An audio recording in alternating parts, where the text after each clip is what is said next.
Good morning to grade 8 students. I don't think many of you are up at exactly 9 o'clock, but if you are, congratulations to you. Your parents have managed to successfully get you out of bed before noon, which is a big accomplishment in most households.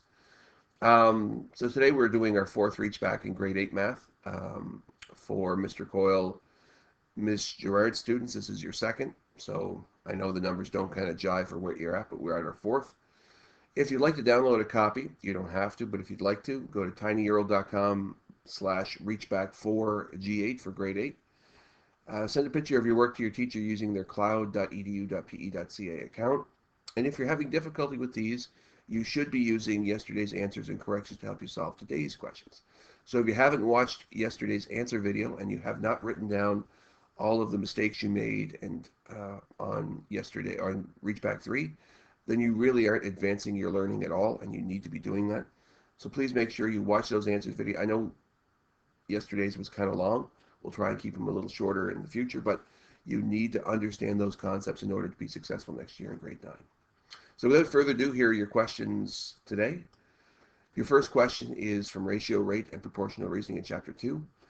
And you're given 3 sizes of potato chips. Which is a better deal?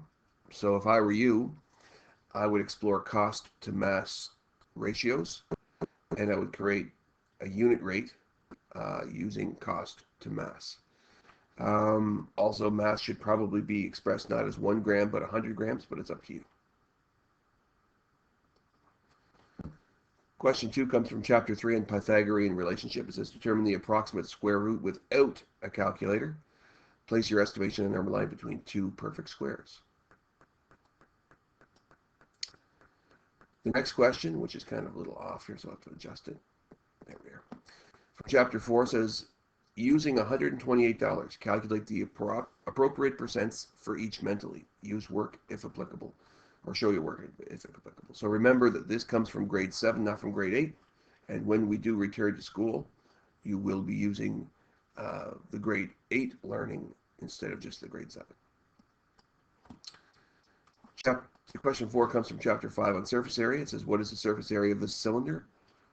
You can either use the work of 2 pi r squared plus pi dh, or if you'd rather use a net, you may do so as well.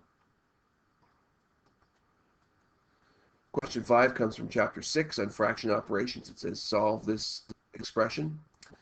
Show all work. Remember, when dividing, you can use either common denominators or reciprocals. It's up to you.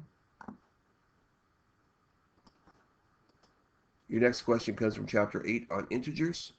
Find the average percent gain or loss for ice cream sales during the 5 months mentioned. And if you use yesterday's work to help you, it should be pretty easy. And finally, question 7, what is the equation for the graph? Using those 3 dots, I would probably make a table of values and find your equation from that. Okay, good luck to all students. Remember, when you're done, send a picture of your work to your teacher, and good luck to all. Stay safe.